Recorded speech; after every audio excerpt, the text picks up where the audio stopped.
Okay. Hello, everyone. Welcome to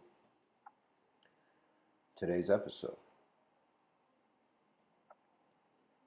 Before I start off, whoever's listening to this, I'd appreciate it if the viewers can state in the chat section from where in the world they're listening from, and uh, uh, feel free to share comments on what is being said.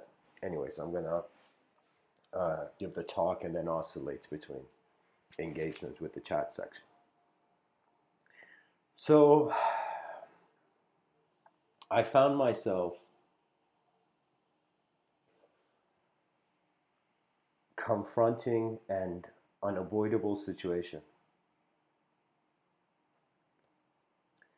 I realized that I have been conditioned through a singular dimension approach since my childhood, only to discover that there are more dimensions. And the discovery of dimensions, it came at first, I was looking at it externally, like in a science fiction way in my youth. But then I began to see that there are dimensions within. How can I tell you? It's like there's a dimension of activity, then there's a dimension where all that activity is simultaneously being aware of itself. The simultaneity of awareness of how in one moment there's various phenomena, it began to fascinate me. Aldous Huxley, this is a quote I want to begin with. Aldous Huxley has this very nice quote where he says, there are things known and there are things unknown. There are things known and there are things unknown, and in between are the doors of perception.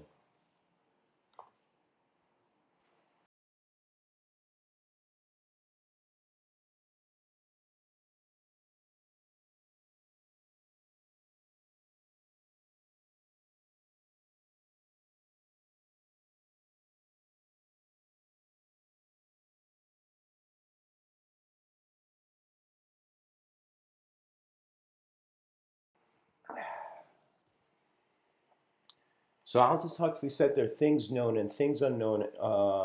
There are things known and there are things unknown, and in between are the doors of perception. That means the human perception finds itself really all of its knowledge, all of everything it knows, divided between the known and the unknown. If I ask you what are you excited about the day, it most likely it is something with the unknown.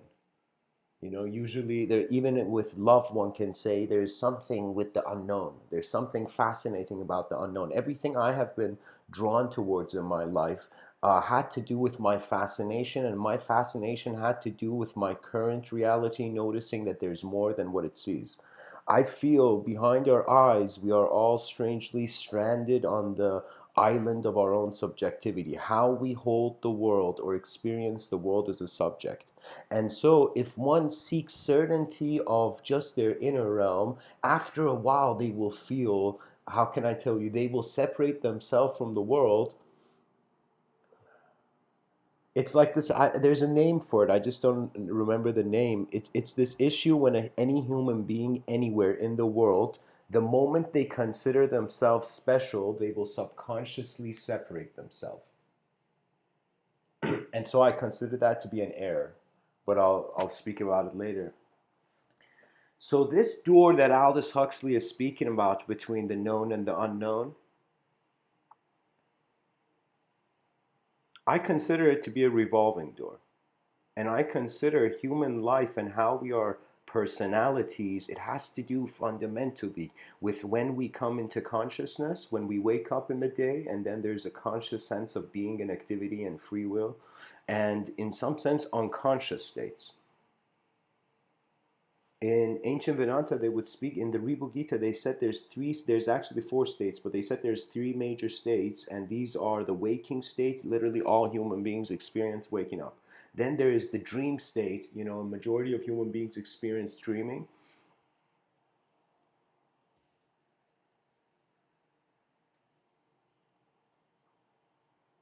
And then there is the mystery of the deep sleep state. This is by far one of the coolest things that human beings do. that at some point throughout their, once they have become conscious, they stop all activity, close their eyes, and the body becomes inactive as a personality. In deep sleep, there is no ego, there's no suffering, there's no illusion, there's no heaven, there's no hell. It's just a gap. And that is very important to consider. That's kind of like the unknown X variable. It's like when a person is asleep, who knows what the soul is doing.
For me, it's um, it's a cycle. It's a cycle where, in certain states of mind, you're functioning through subjective answers and hence knowledge. There are certain moments in life where the being knows where the being can engage the environment and get a sense, get a sort of life sensitivity for how the moment is present. But there are moments where the unknown enters. One can even say the transition out of this plane of existence is the unknown. That means it's like the moment you have free will, simultaneously there will be moments where life will move you before you can move it. And when the person is younger, mainly life is moving it. And the life of society, the life of the family, the life of civilization, the kind of media. We can say that a lot of children on the planet, their access to the world out there, or the meaning they're given to of the world out there, comes from media. The internet is very unique. When you look at the mob mentality, you would find in, for example, certain countries where propaganda was intense. For example, I remember reading that certain dictators, tyrants in the world, the way they captured the mob was that they made young people participate. When young people participated, they felt proud of their action. So they, whatever idea they participated in, it's as if the youth of the world are at risk of having their allegiance to ideas that are not their own. That's the one thing that when I look at the educational system, I just, face palm myself and I'm like, what? 8 billion unique different beings. However, they have to adjust their inner self for the outer self. That means an educational system that makes you self censor your inner realm, you know, is an educational system that doesn't care for the mind of the being. It just cares for the output of the appearance of intelligence. In other words, the educational system doesn't care about knowledge.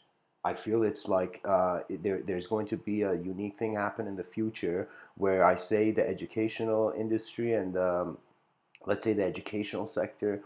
Uh, I see eventually all businesses, all corporations becoming schools, and all schools becoming corporations. In other words, it would be an endless, just like it would be an endless education, you know?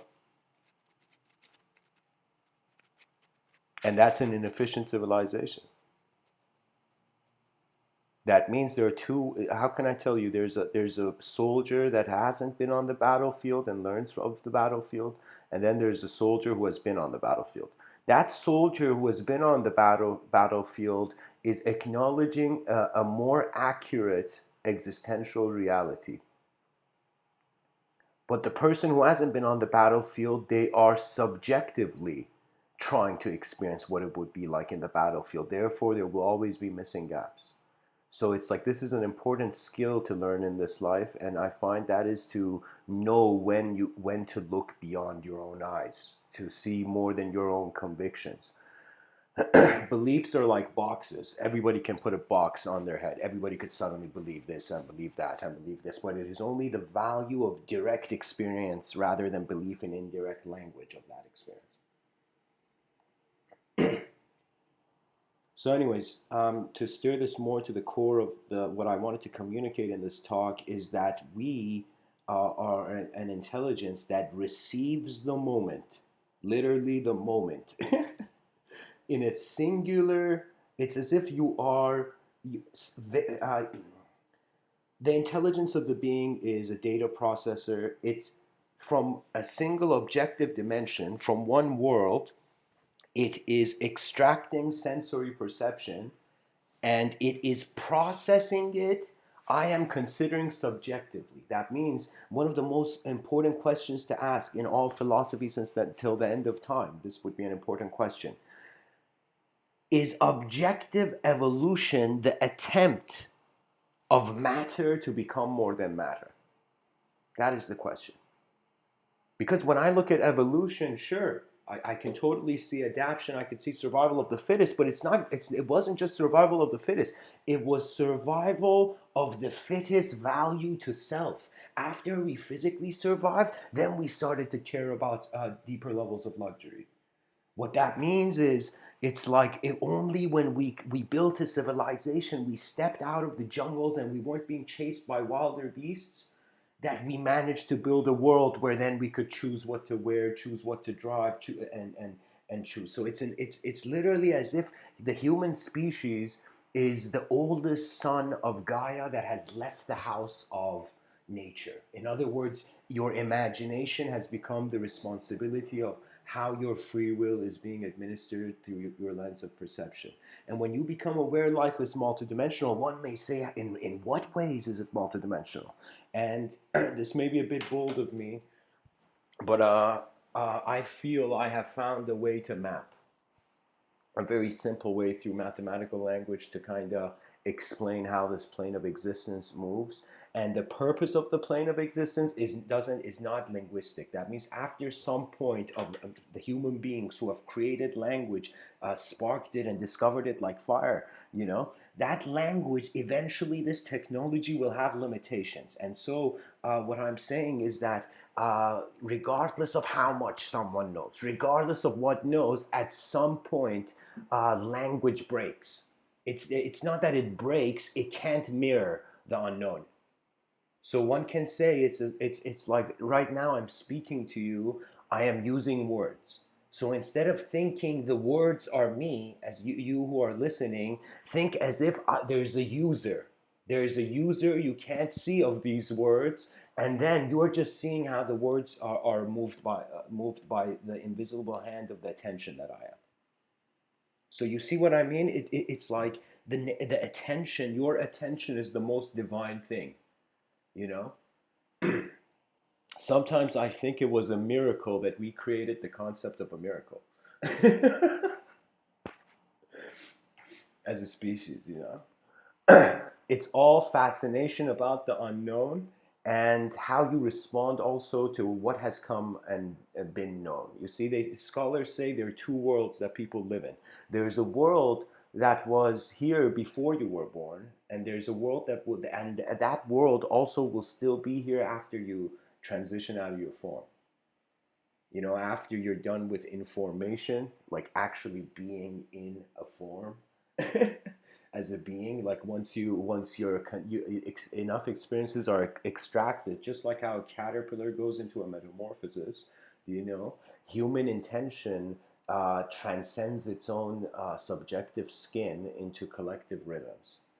So believe it or not, it doesn't, just because we're human individuals asking the question doesn't mean the ultimate end of epitome of evolution has to still do with human thought. There is a huge chance that in the future, what we so simply take for granted as humanity and human beings, it may come points where like literally, you can't be a creature with a name anymore.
Sorry, guys, this thing was on mute and I was just talking.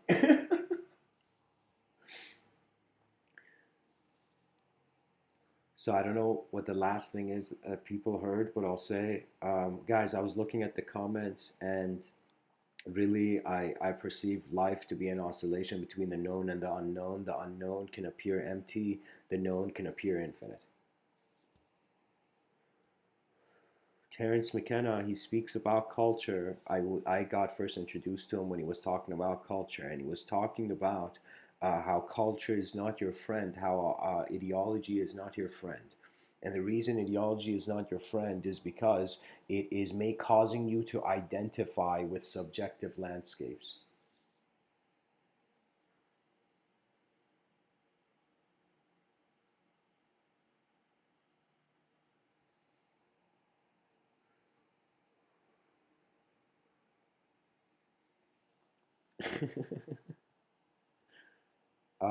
So guys, um, just treat what I'm doing with these talks as a kind of playful.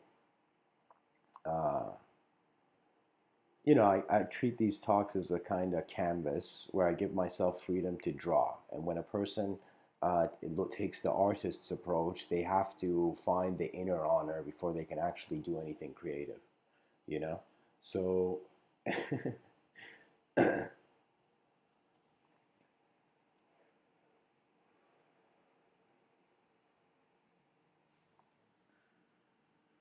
All right, I'm stalling here. Let's get to the core of this talk. I forget the term. There's this concept in tech: the input what you input is the output. So the energy and the effort you put into your life, that's the kind of output you get. If you're a person where your inner realms want things externally, where you have not, the inner realms haven't put an externalize yet. That means you haven't put an external effort. It's as if you haven't input an effort into this engine of the universe that we find this moment we find ourselves. It's like really you have to reclaim. Terence McKenna. I remember he said, "Reclaim your mind." Mr. Within will tell you, no, it's not even mind. Reclaim your authentic attention. That's it. There is a simplicity that in every complex thing that you have seen or that has overwhelmed you has had the ability to confront it. You know. We are creatures that are conditioned as characters in a story, and we may go one lifetime feeling we're a certain character in a story, but the novelty of life, how there's the new, is more fascinating. That means, you tell me, could the educational system teach something new, or should it keep teaching the same thing as before? On some level, maybe the educational system has a responsibility to try to teach the same thing to everybody so they can see the similar things. But on another level, Terence McKenna also says a culture evolves as fast as its language does. That means the language that is being reality for you, when it shifts, when it moves, one can say if your consciousness had been changed, it would also be a shift of the language and your attention. So I'm kind of saying we are receiving objectivity and somehow it's appearing as multidimensional subjectivity. And it's occurring instantly. That's the unique thing about it. And a lot of life trusts it. It's like a person may feel they distrust life. They may even feel like they're a bad person, but they may suddenly realize that what is life but a natural system? It's like just like that tree has emerged and it's growing, it's existing. Just similarly, the human being is a creature. It's a part of nature, literally like a fruit growing on a branch. Human consciousness entered this game. And so the way nature moves, that there's literally no opinion on something that is already happening. So that's the contentment one will find in nature. And it will be actually an experiential collective will rather than a kind of existential individual will. That means like there's something I say and I feel the wise ones of the world may hear it. That really, when you actually wonder about multiplicity, when you wonder about the mysteries of the subjective realm, you shouldn't touch it. When I say you shouldn't touch it, that means as your consciousness navigates, it must maintain its sincere state. If you deviate from, and if you for yourself cause an action which you resist, then it would be as if like forget karma. You're hitting yourself.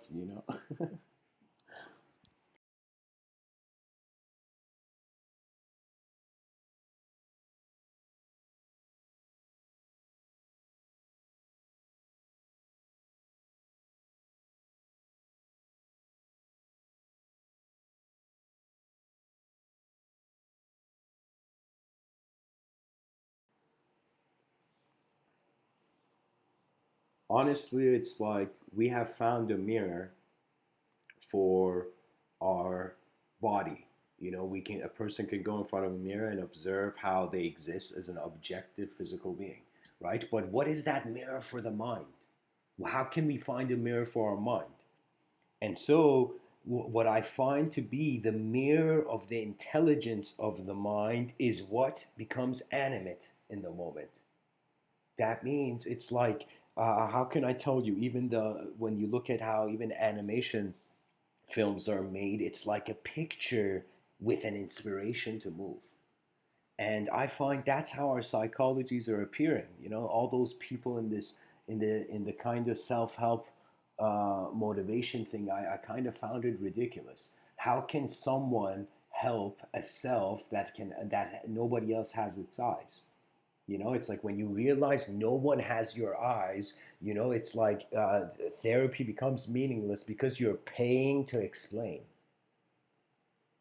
And I'm not saying anything about like clinical work, which is required for our species, but I'm saying that, like for me, our ancestors, had to wake up at night, and then kiss their family goodnight because they had to pick a sword and run to defend their village.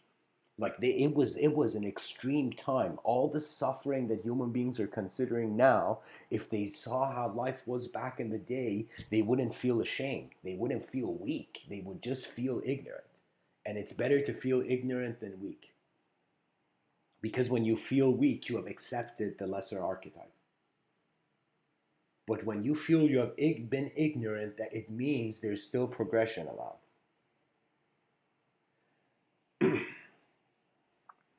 I remember the first sentence I wrote, and I remember it was the first moment I felt it was my entrance into my own universe as a writer. You know, it was the sentence I wrote: I don't want to live in a world that looks the same the next day. I remember I wrote that on a piece of paper, and put it on my wall. I don't want to live in a world that looks the same day. And every time I would see that quote, there would come rushing in this wonder like new day. What did you see? What did you get out of it? Imagine you've already paid for this advanced program. And so you suddenly open your eyes and you see there's certain values given. There's a certain characteristic to the world, you know? This may sound a bit intense, but I've written in one of my science fiction works, which is called an alien called language. I created this world where in this sci-fi world.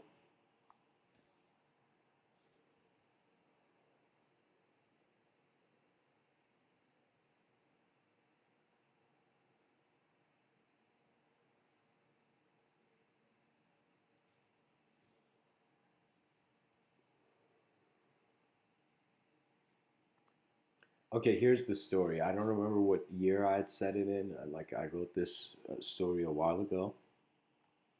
But anyways, what happens in the story is that human beings have messed up Earth. They have managed to make either some sort of sky cities. So the Earth is like this black ball, but but around human beings are living in the orbit. They're living in the orbit of the planet.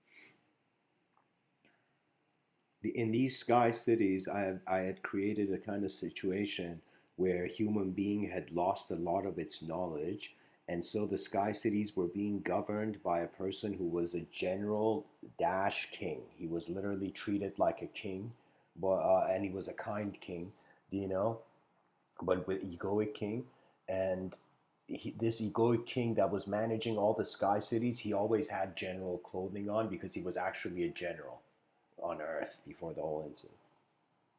And so this king, is the story begins where there schools and sky cities are teaching vague histories. They're teaching like meaningless history of the Earth. And the story begins when this general king is sitting in his kind of like king's throne. Imagine a person with a general suit sitting in a king's throne, you know, and he's sitting there, and his councilmen are there, and his other people are there in general clothing. And then suddenly an alien appears, and in this story, in this um, uh, um, what happens on that sky city in that throne is that an alien appears, and this alien is the first alien I thought that makes contact with human species. And imagine the first alien that makes contact with human species doesn't make contact on Earth. Human beings messed up the Earth, so they messed up their chance for any sort of it's like when we mess up the Earth, we can't call ourselves extraterrestrial anymore. Sorry, we can't call ourselves terrestrial anymore. Terra is it means Earth.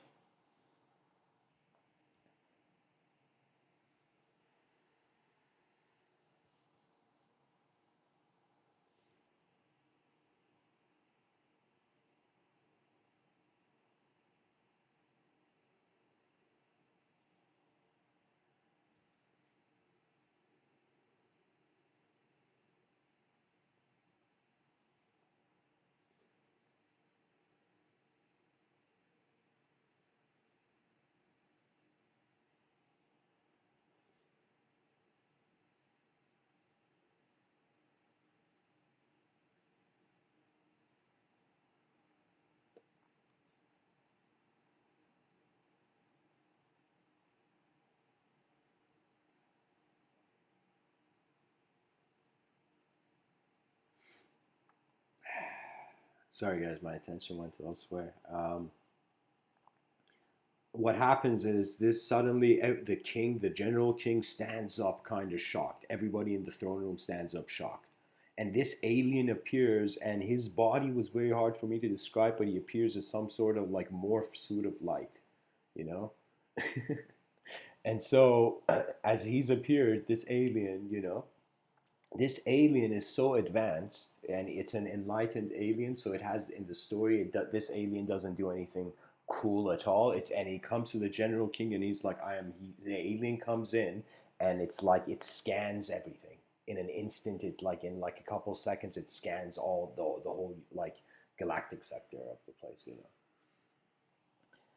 And so the alien says to the human being, I am here to enlighten. Just he downloads like all the language, gets access to all the telepathic fields, and so the alien says to the human being, to the general king, he says, I'm here to enlighten your civilization. In other words, the alien was an alien that would go around to different evolved civilizations and give them galactic memory, like literally from after they have endured as on the island of their own history, they would suddenly be given access to the galactic history and you can say galactic awareness, right? So this alien is here to kind of bring all human beings to a next level of awareness, right?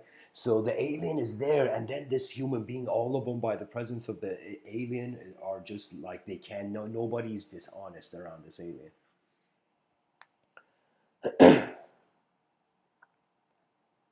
And the general king says, who are you? And then the alien, after it's scanned, it says, call me language, because your intelligence as human beings hasn't evolved beyond language. So that's why the story is called An Alien Called Language. The alien says, you can't just call me language. You don't know. Your minds can't fathom anything else. You know.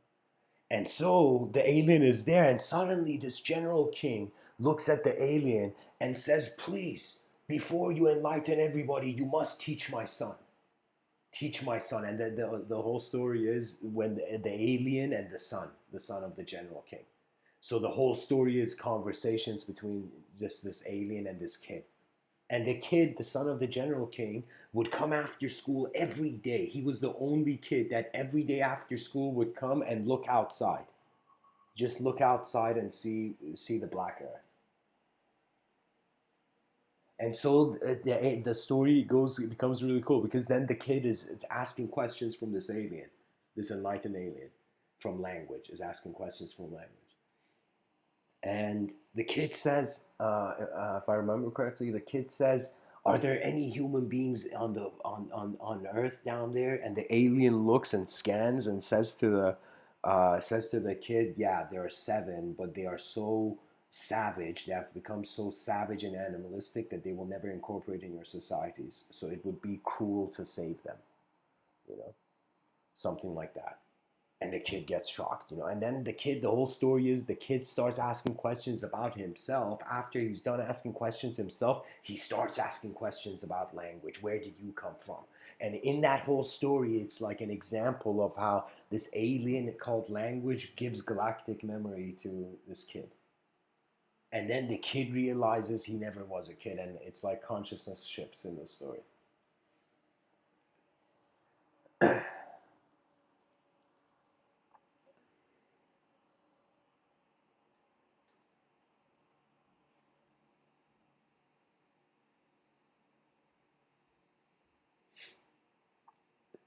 I feel, Savu, when you say, can perception change itself?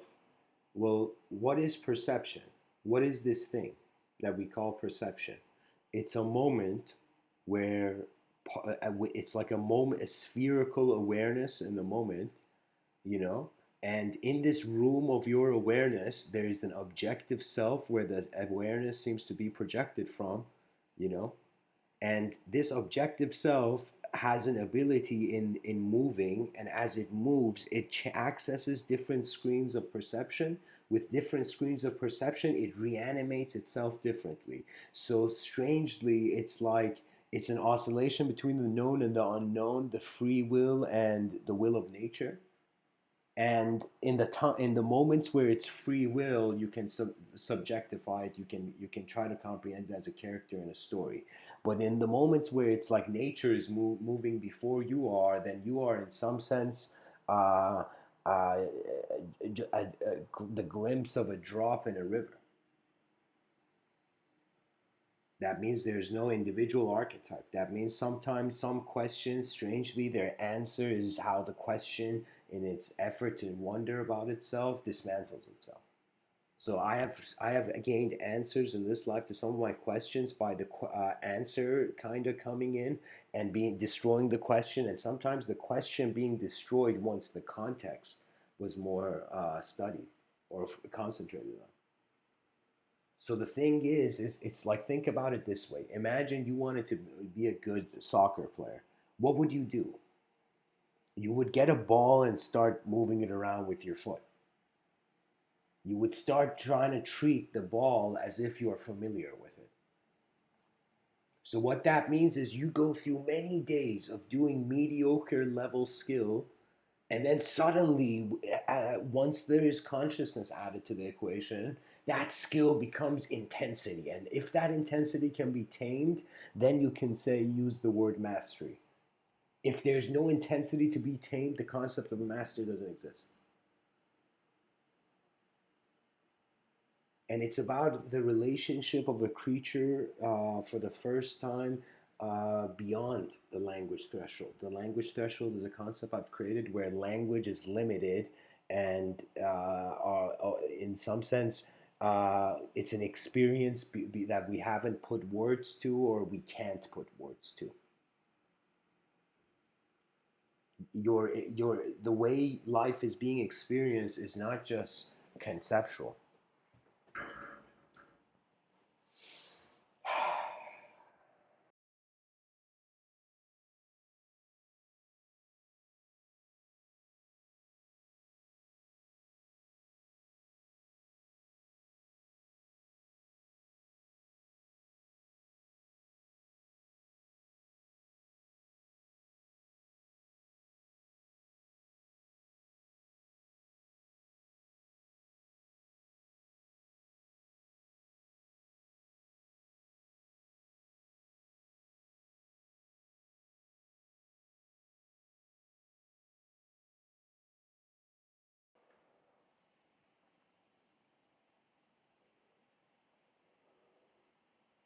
Once the person is content with absence, with nothing, with simplicity, with space, with emptiness, once you're content with the void, it's okay for the void to exist as much as matter to exist in the void.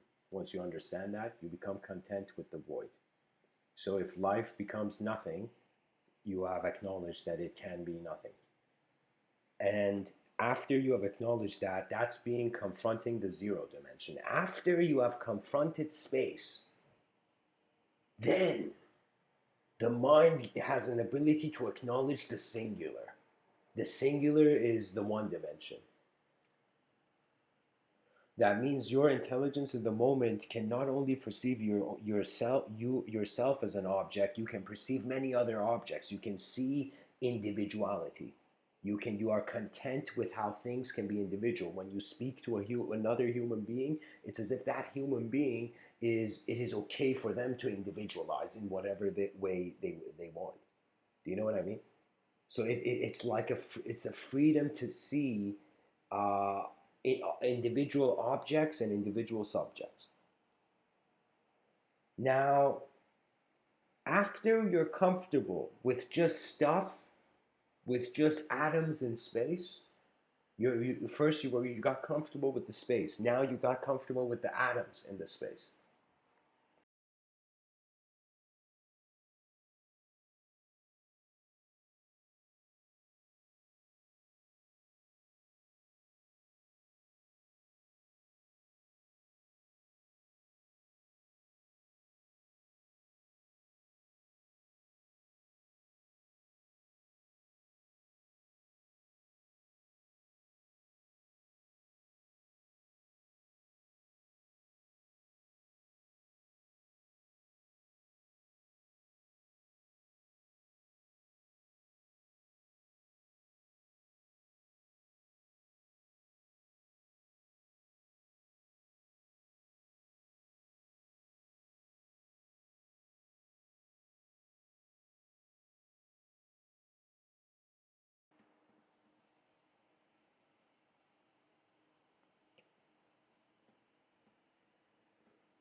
Once you confront the space and you're content with it, once you confront singular objects in space and you're content with it,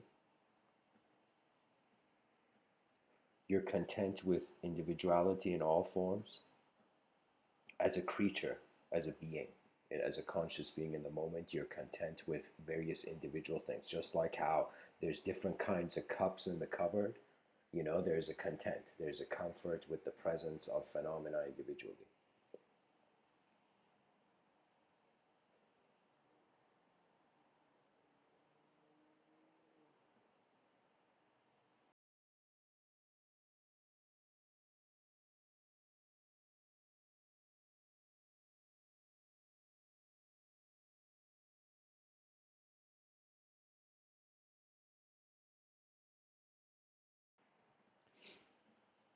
Then, as very simplistically 1 plus 1 equals 2, the singular dimension, the individual, is copying itself in the other to get access to a multidimensional perception. That means when you see another person, your mind animates that person to a certain degree of an impression.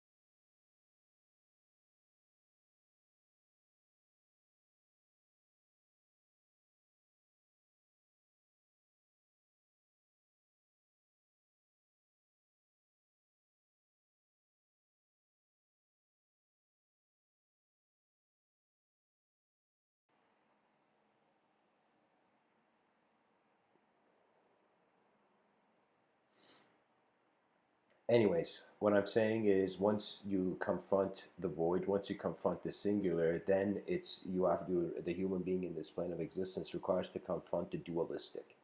And the dualistic is very important. It's pretty much the embodiment of the yin yang symbol, but through language, through a linguistic simulation. So, what does that mean? That means after you're comfortable with individual things, now you're saying the individual cannot exist on its own. The night requires day, the good requires bad, chaos requires order to have meaning. That means how do you know you're a good person? By having a reference of what is bad. How do you know you're a bad person? By having a reference by what is good. So your morality ultimately is a very complex referential spectrum, a spectrum where you refer to.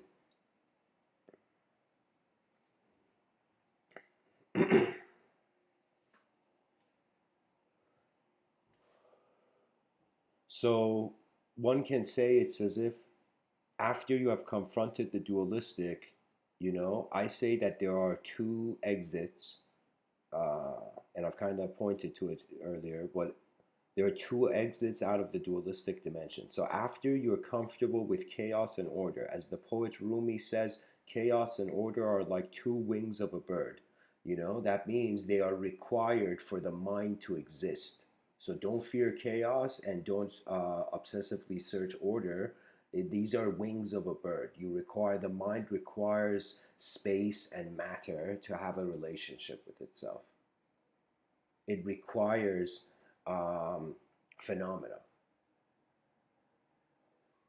and the space for it to happen.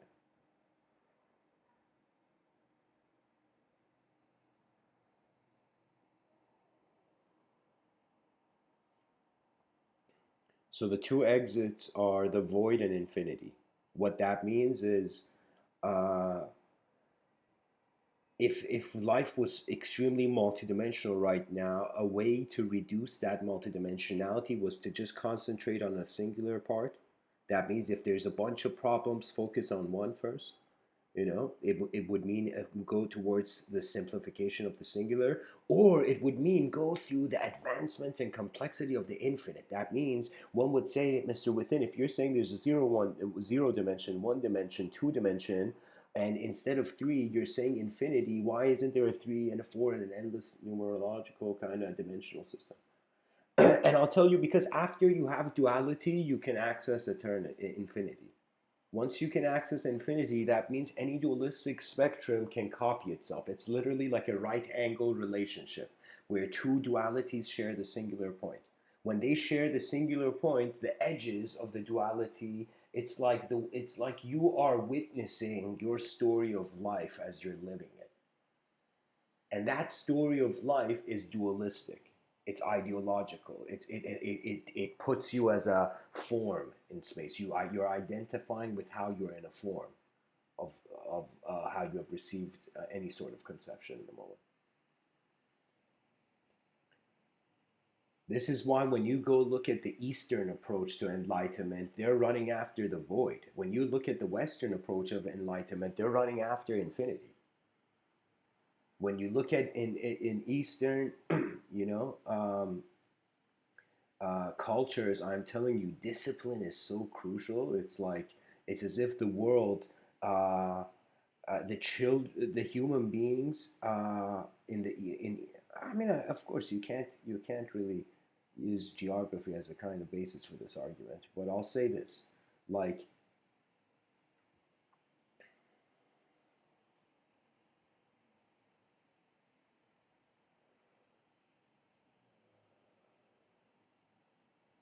you are comfortable with the space in the room. You're comfortable with a singular form in the room. You're comfortable with multidimensional versions of the singular and also multidimensional variations of the singular. And after you're comfortable with all the dualistic multidimensionality of how reality is contained in a story, in a character, in a world, so pretty much like who we are, we're saying we're self in a world, right? We're on the planet. We don't say we are the planet, even though we actually are the planet. We are a part of the planet. It's like, can you consider the leaf of a tree separate from the tree? And you can say that if the leaf falls, yes, but when the leaf hasn't fallen yet, it's still connected. That means I came to an explanation and I'm like, okay, what does this imply? Does this imply that every new thing, new subjective landscape that the human species comes across is going to cause it to update what it has? Because really, it's like a capacity of how much a species, a civilization can hold, how much data can be processed efficiently. And so we have this approach where everybody's running towards success, and it's like the civilization is suffering because of that. Because when you run too fast, you pass by many things that if you were gentler could have helped you on the way. So sometimes it's Gandhi had this nice quote. He said, "There's more to life than increasing its speed." And the way society is built nowadays, especially modern society, it's all about increasing your speed. You know, this is why art is not dead. It's like those who are meant to see art are acting like robots. You know, it's like art is not dead. Art is alive. It's the world. It's the audience that their attention is not on it. And so when a civilization suddenly imagine, I don't know how, like in my science fiction, I called it the enlightened society. Like, you know,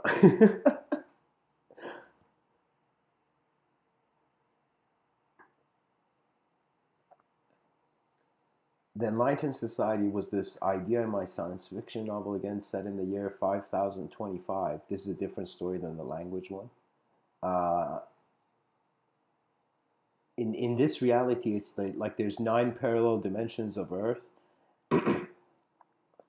and in the enlightened society is the first government ever to multidimensionally administer many parallel selves of itself. Many parallel dimensions of the planet are under the same government. You know,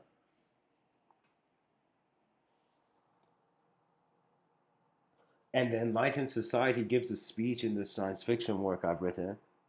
And the speech is so epic. I don't remember it exactly, but it's something shouting at that the world was divided by language, and the enlightened society gave a command to its citizens and said, "Do not fight language." It's as if all ideology ever existent, coming that had come to existence, became like fascinating artwork.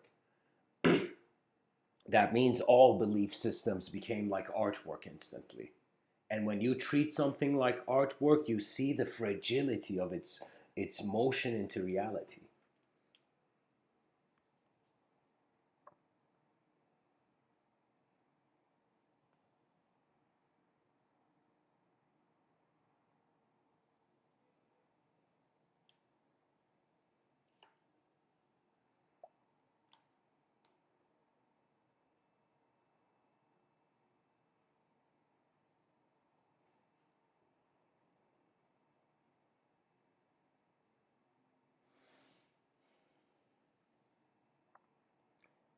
And so guys, what does this mean? This means that I noticed traditional spirituality is taking people to silence and stillness, and I looked at our society and civilization and I saw we're going towards an evolution that is more.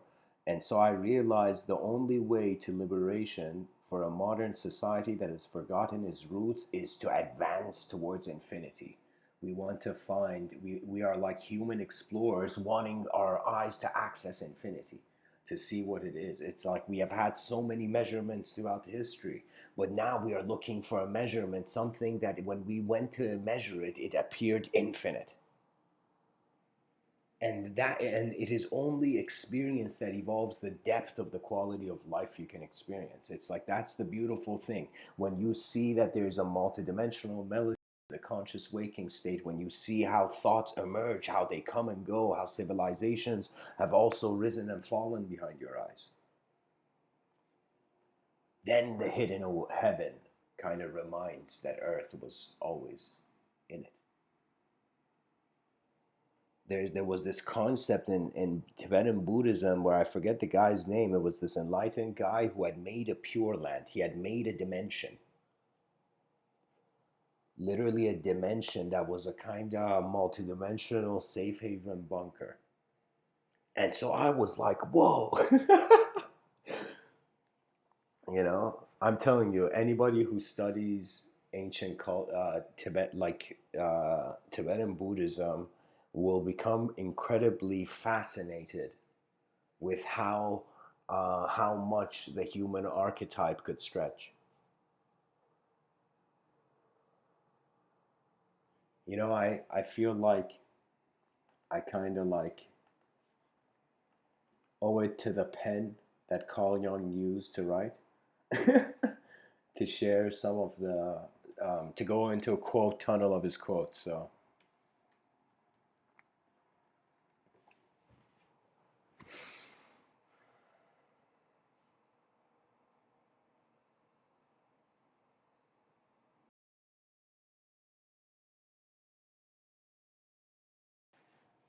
So guys, a quote tunnel is a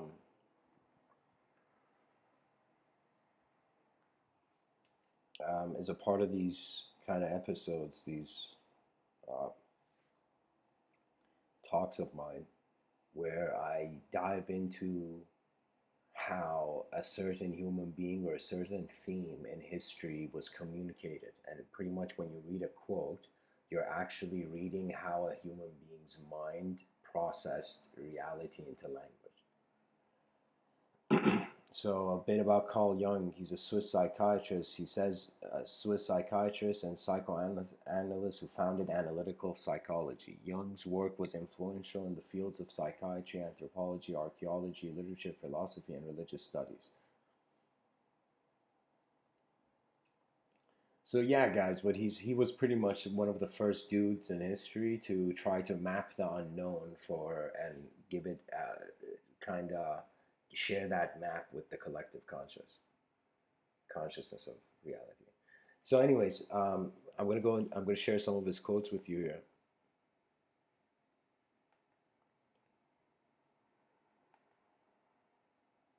Carl Jung says, "I am not what happened to me. I am what I choose to become." He says, "You are what you do, not what you say you'll do." He says, "A man who has not passed through the inferno of his passions has never overcome them.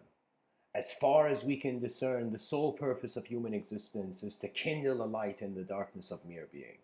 Everything that irritates us about others can lead us to an understanding of ourselves." Carl Jung says the meeting of two personalities is like the contact of two chemical substances. If there is any reaction, both are transformed. That means society, by the nature of your involvement, is a transformative process. That means no opinion. Society is like skydiving. You can't just read about it.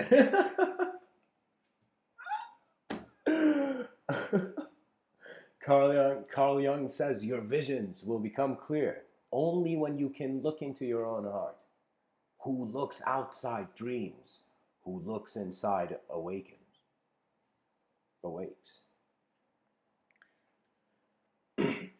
I think I read this one anyways. Carl Jung says, "I'm not what happened to me, I am what I choose to become." Carl Jung says, "Knowing your own darkness is the best method for dealing with the darkness of other people." And this is my favorite of his quotes. He says, "Until you make the unconscious conscious, it will direct your life and you will call it fate." Carl Jung says every form of addiction is bad, no matter whether the narcotic be alcohol, morphine, or idealism. And that's an incredible way of looking at ideology. That it's as if how much have you allowed your eyes to open? And the greatest key through the door of the unknown is really, I find, a sort of simplistic, sincere, honest being. It has nothing to do with what you want. It's just how you're being simply.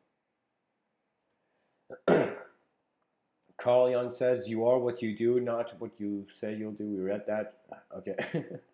Carl Jung says the privilege of a lifetime is to become who you truly are. Wow. Carl Jung says we cannot change anything unless we accept it. Carl Jung says where love rules, there's no will to power, and where power predominates, love is lacking. The one is the shadow of the other.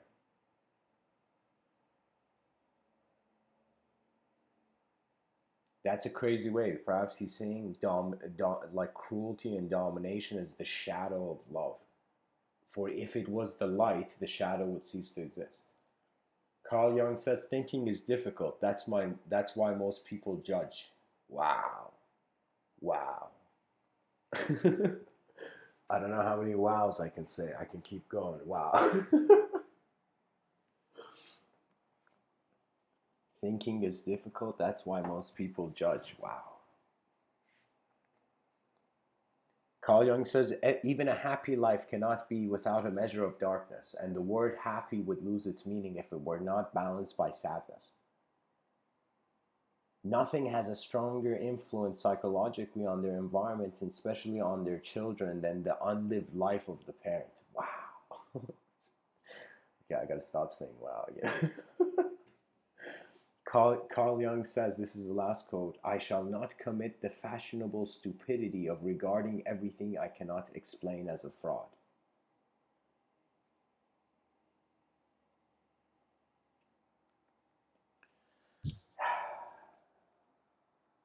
The inner realms are fascinating because where your imagination happens is in a sort of inner space or a space, a room where others don't see. That's why when we sit on the bus, we can see people, well, we can't see their thoughts. But the closest way you can get to seeing a person's thoughts is looking at their eyes, and even after some point, wondering where the attentions of people are. For me, it's so chaotic because people throughout the day, their attention is like A to B to C to D. And as they're going A to B to C to D, they are avoiding all the nonlinear ways and potentials that reality can exist. That means sometimes a person can, even though be alive on earth, be still living in an inner realm. And so the grandness of the inner realm is to externalize it. When you externalize the inner realm, it serves its purpose. So what that means is it's a sort of observer of all dimensions of perception simultaneously. It is how a simple truth. It's either like how a simple truth, uh, uh, complexity is orbiting around a simple truth, or all simplicity is from the source of an unfathomable complexity. Do you see what I mean? We can take the void exit out of archetypal existence, or the infinite exit.